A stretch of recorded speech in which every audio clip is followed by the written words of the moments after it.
So you want to know how to change your bar and chain on your chainsaw. Let's get into it. Right, so although we are working with a Husqvarna, basically the process is the same on all of them. So we're just going to get straight into it, and I'm literally just going to talk your way through as we go.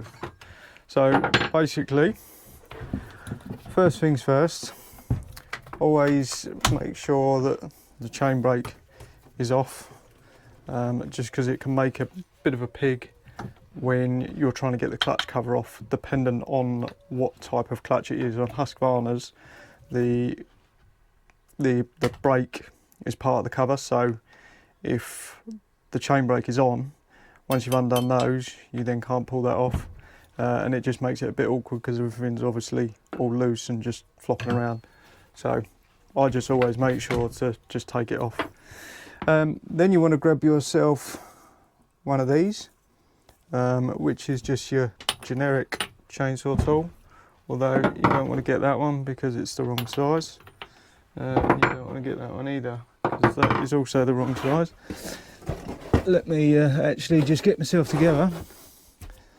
Let's try that again. So for Husqvarna, they come in these little bad boys. I believe on Husqvarnas they're 13mm, so if you don't have one of these, just 13mm socket. And you want to undo these two nuts here. Now, I know some of you may be sitting there thinking, you know, it's a ridiculous video to make, how to change your chain, but I can assure you it's not ridiculous.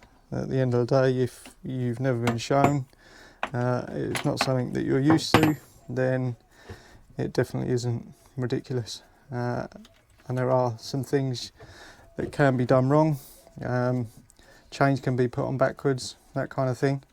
So certainly don't be afraid to ask, because I for sure have made mistakes in the past.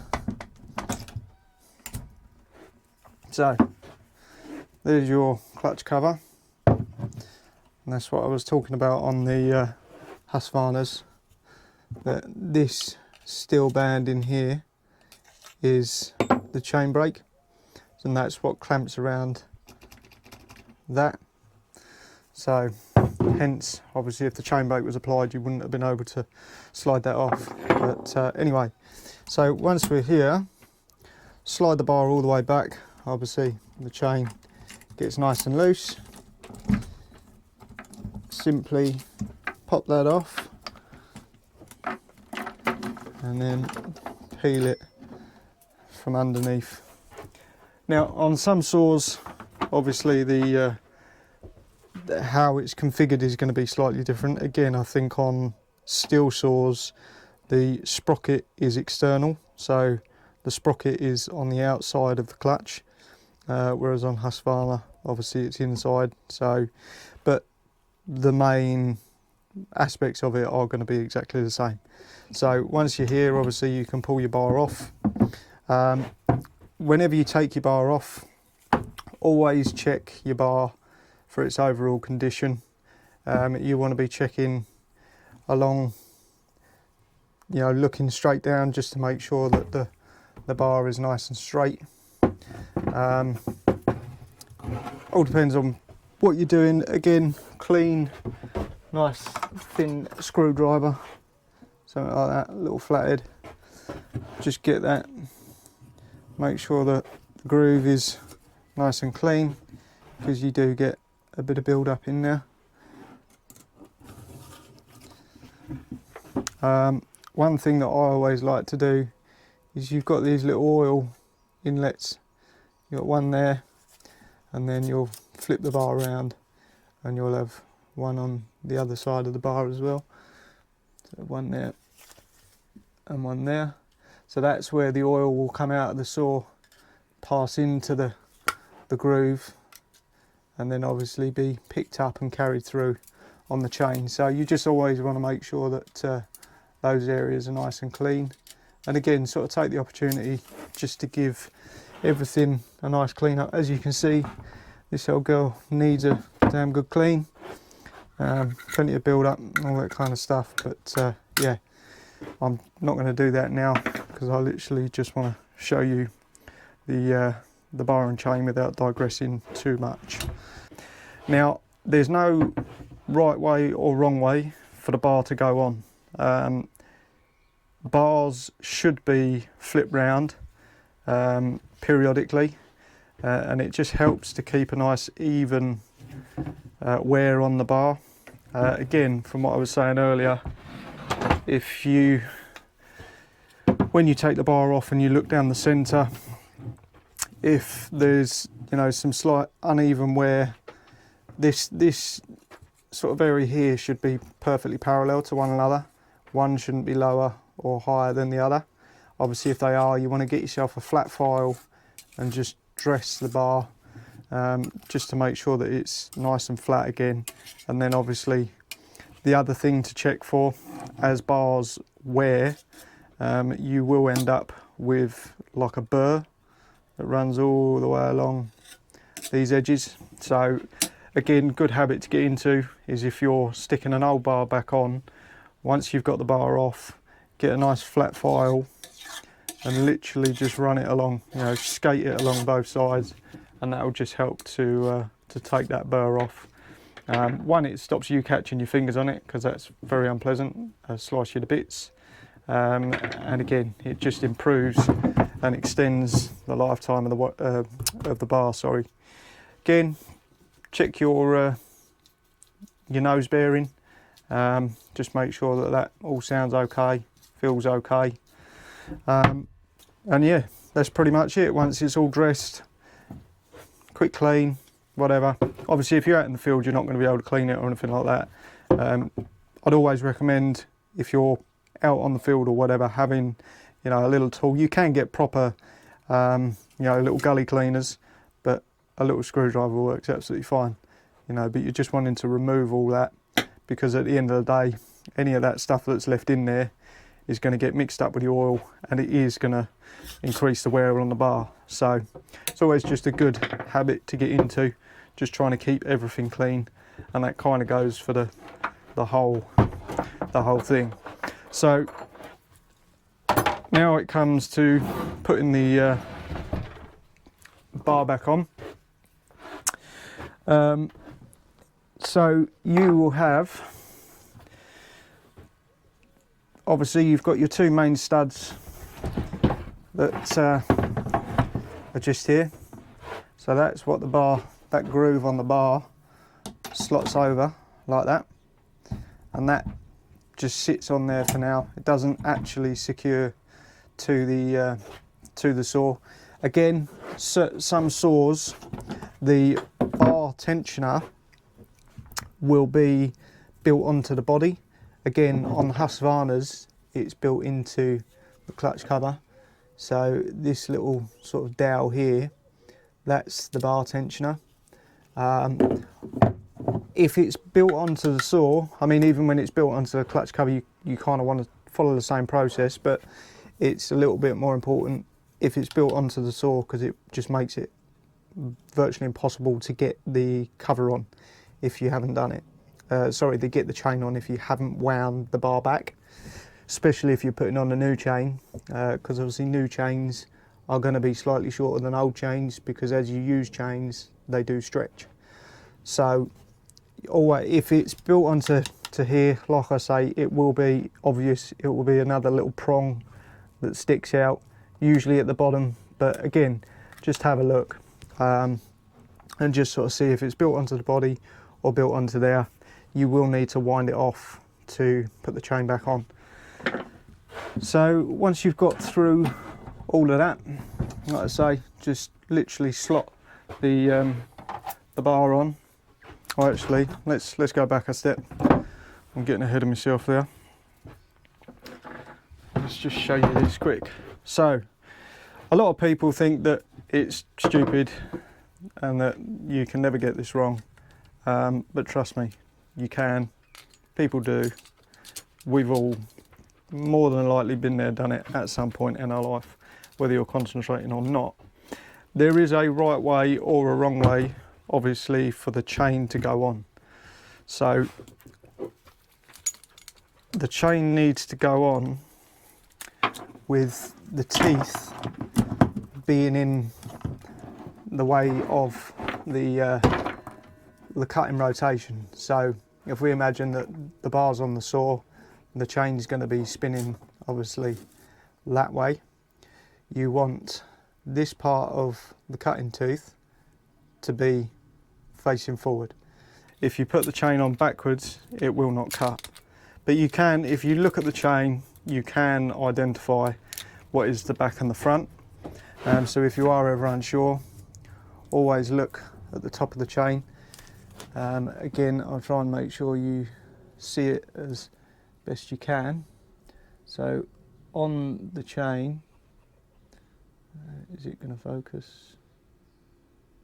Probably not, which is ideal. So let's try and, on top of the link, sorry, at the back there's a tiny little line that runs across the link, and it's that sort of tiny little line right there, and it literally goes all the way across. That is the back side, so the blunt side as such, of the link. So you always want to make sure that that little line is at the back. That little line actually is a file guide, so it's only there for you to basically use as reference when you're filing, to make sure that you have the correct angle. But it is also a handy little identifier when trying to put your chain back on if you're not 100% sure. So slide the chain over the sprocket, pop your bar in, and then these little the drive links, which are on the bottom here, these teeth on the bottom, they just sit inside the groove on the top and the bottom of the bar. And all you need to make sure on the nose is that the drive links sit in between the drive links on the nose. You can see that it's literally locating in between. So just double check that, make sure that that goes on there. So once you're at that point, obviously make sure that the drive link are engaged on the sprocket as well. Now, going back to what I said earlier, obviously you want to unwind the tensioner. So on this particular one, this little hole here, that is for the tensioner. So again, not quite sure how well you can pick it up, but as you turn it, it's pushing the tensioner back, or the dowel for the tensioner.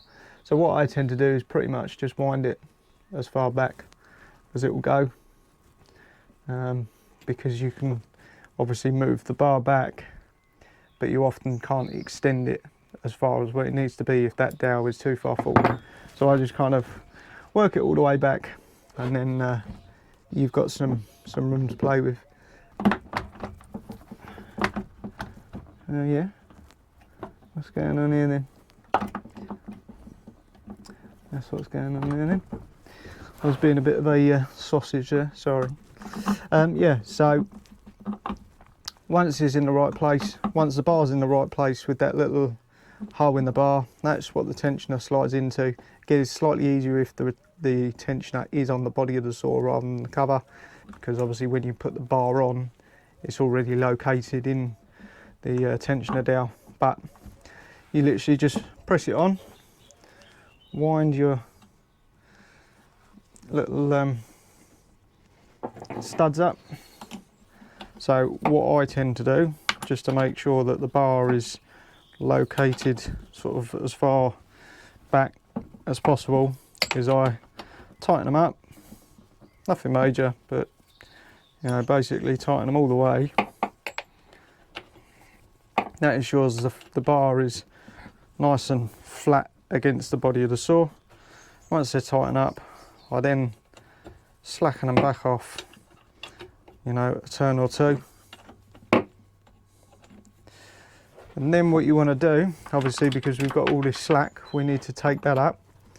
You take your tensioning screw and you literally turn it clockwise, and as you can see, if you watch down here, the chain or the bar pushes out, that's pushing out that way, and obviously the chain starts to get tighter.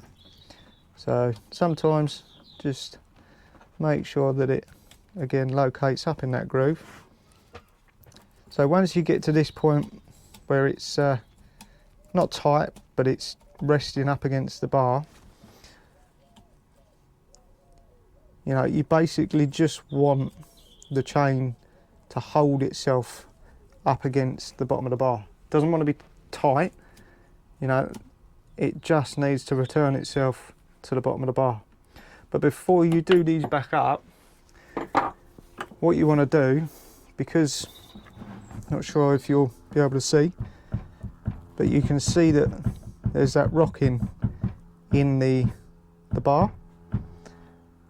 So before you do your final tighten, because again, when you lift it up, not sure how well you can see it, but the chain does drop slightly. So it's a bit awkward, but you basically want to rest the tip of the saw on a bench, do your final adjustment on the tension screw, so that's right on the tension, and then do your cover nuts or bolts back up so they're nice and tight. Again, you've not got to go mad on them, they've got to be tight, but you know, you haven't got to go stupid. You know, kind of just nip them up and then give them another nip. So then that way, because otherwise what you'll find, what a lot of people find, is that they'll do it on the bench, tighten everything up, they'll pick the saw up, fire her up, and then obviously where the chain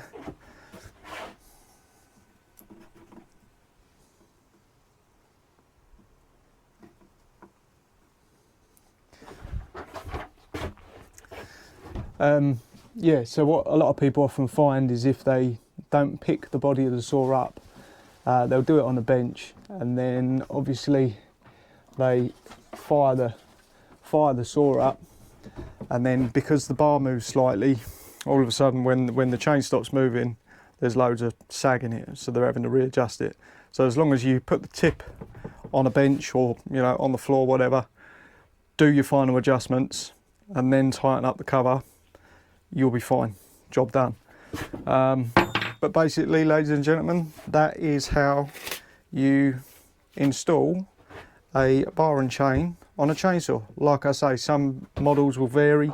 Some models will only have, you know, one nut on or one stud for the actual cover itself. The other thing is the tension screws. I will just show you quickly. Obviously on this machine, like we showed you earlier, that is the tension screw. Some of them, you know, they'll be around here somewhere, but on some of them, they are actually, I've seen it on sort of Echoes and stuff like that, they will either be on this outside edge, so they'll be, you know, somewhere's there, or they'll be in the same place but on the inside. They're a lot more fiddly. I don't like them, but yeah, just as a bit of a pre-warning that if you're sort of, you find yourself come to do it and you're looking around and you can't find the tension screw, just have a look in those areas, because that's pretty much where they'll be. But yeah, hope you found it useful. Hope you enjoyed, and that is how you change your bar and chain on your chainsaw. So good luck. We'll see you on the next one. Cheers.